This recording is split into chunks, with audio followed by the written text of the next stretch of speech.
Hello everybody, my name is Starrapter and welcome to the channel. This is my recap and my rundown for the High Republic comics that came out for the month of July 2021. We have both the High Republic Adventures issue number 6 as well as the High Republic from Marvel issue number 7. So let's talk about the High Republic Adventures issue number 6. This one's subtitle is Mission to Bilbousa. Now this is months after the events of the previous issue.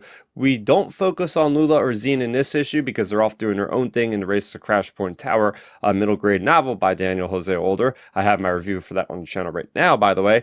But this really does focus on Farzala and Qort, who are the Padawans that are also often seen with the characters Zine and Lula. So we have them escorting this master translator named Abratuk, this Parwin, and they are off on their way to Nal Hutta. So in the previous couple stories in the High Republic, there's been an uneasy alliance that has to form between the Hutts and between the Republic, because they have to join forces to really extinguish the Drengir threat, which has in a couple months since really taken over the galaxy. So they go to Nal Hutta, and they don't get there just with their own ship. No, they take the care and expertise in none other than Liax Jiashi and Afi Halo from Into the Dark, as well as Geode, of course. So they go on the vessel, and that's their big crossover there. They go to Nal Hutta. They can't land for some reason on the planet, so they have to kind of just hover. And of course, the Parwin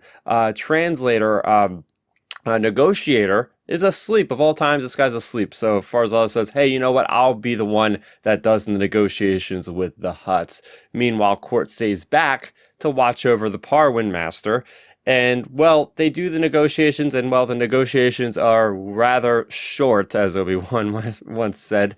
And next thing you know, the vessel's own cannons start blasting this place. The negotiations and the Hutts, of course, are going crazy. This Hutt is like, okay, you guys come here to try to kill us. What is going on? We cut back to what's going on in the vessel with Afi and with Qort, and they have been boarded by some other Hutt scum. Like, these guys are not affiliated with the people that are currently negotiating with, and it's not going well. I mean, this Hutt named Starrapter is also the sister of Moraga, who is the one that is currently with Avar Kriss fighting off the Drengir. So basically, Qort and her get captured by these guys. They're on the vessel, they get captured. Meanwhile, back on the surface, we have Farzala and we have the character of Liax, who accompanied him to negotiate. They are on the run now because they are being complicit in the crimes of the vessel firing down on the Hutts, so they are ordered to be killed. But in the end, we have Farzala that ends up getting his lightsaber back after it was confiscated before the negotiations, to save one of the leaders of kind of the security team for Starrapter. So basically, they don't kill him right away, right? They say, oh, we won't feed you to the rancors right away because you saved my life. But meanwhile, we find out that there is actually a Drengir on that planet, which is why they couldn't land it in the first place. And we cut back to the vessel, and one of these henchmen, these Hutt henchmen, said something about Jabba. So we know Jabba exists in the High Republic at this time. We know he was an old creature. Hutts last for a long time.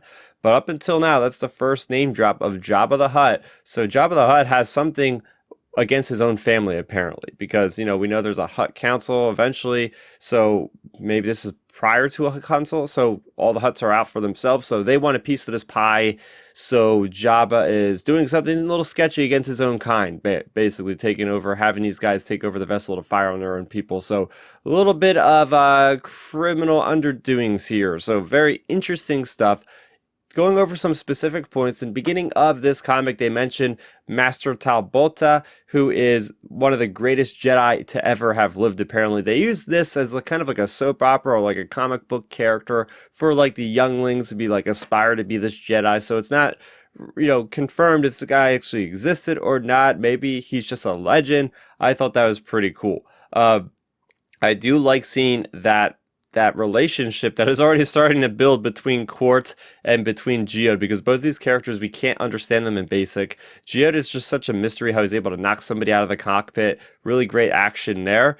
And there was one moment where Afi jokes about, or I don't even know if she joked, but she was like, hey, why don't you ever take the skull off your head? And we know Qort is wearing that thing that looks like, some people said, Darth Krait's helmet or something from the old Legends verse. I'm really curious about now. They're specifically pointing out that what the heck does that actually mean? But overall, great issue. It's cool to focus on other characters that aren't Zine and aren't Lula Talasolo, which were kind of like the main characters of the first arc. So I'm very much looking forward to see where this goes and how we get that crossover between, our friends in the Adventures comics and Into the Dark characters, and seeing the vessel, seeing all those characters intermingle. This is why the Republic has done such a great job of really caring about the details. But that wasn't the only issue, of course, we had to talk about in the month of July for the High Republic. We also have the High Republic issue number 7. So in this issue, we have Keeve Trennis. She's the star of this issue. And we start her off in some kind of nightmare. Ever since she kind of touched with the Great Progenitor in that Drengir root system, through her mind, she's had really bad nightmares of people coming back from her past, haunting her dreams and stuff. She even sees this character named Darth Krall, which I think is going to be linked to why the Drengir were locked away in the first place. I think that is the Sith character that actually got them to stay and asleep until the people in Into the Dark let them free. But basically, she comes to, and she's on the Starlight Beacon, and, Avar Kriss is calling all her people to her aids, because now that they know the location, the home planet of the Drengir, Maluda, she is trying to rally all these Jedi to her cause. And of course, Keeve wants to go, but Maru won't let her go. I think they think she's a little bit compromised. They want to keep a closer eye on her. But then there is a mission that does come through, and it is basically a mission she can go on. So she goes out to help these people. They are being assaulted by the Nile, and it's there that she loses herself a little bit. I think these visions really start getting in the way of her, even her combat ability, to the point where she gets almost knocked out by one of the Nile, but then gets saved at the last minute by Orla Jareni, yes, another character from Into the Dark, in this way in the comics of the Marvel series. So we have this Jedi who is a way seeker. Last we left her off in Into the Dark, she had her own ship. She was going off on her own thing. Jedi way seekers are some people. They still have a connection to the Jedi Council and all that kind of thing, but they do things on their own accord. They're out there in the outer regions, not really reporting to anybody specifically.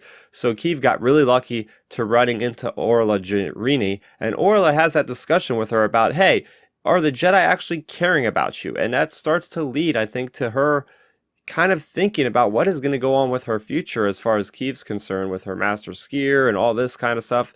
It's a very, very difficult time for the character of Keeve Trennis, and by the end of this issue, it's kind of unclear of what direction we're going to be going in, because all of a sudden we get a vision of, it looks like the character of Avar Kriss, that is her skull with her little crown and Drengir roots going through her skull, all the different orifices in her face. It's like really grotesque image, and could that just be a sign of things to come? Will this future become a real possibility? Well, we're going to have to read to find out. But just some really cool things about this issue is, first off, we get another crossover from another High Republic story, this time in a different medium altogether, and that is from the Star Wars Insider magazine. We have the character Administrator Jaheni, or Jahen, and we see that character as somebody that's dealing with all the stuff on Starlight Beacon. So I thought that was really cool. She gave like the data to Maru, very quick little one panel kind of thing, but all together it shows everything's connected.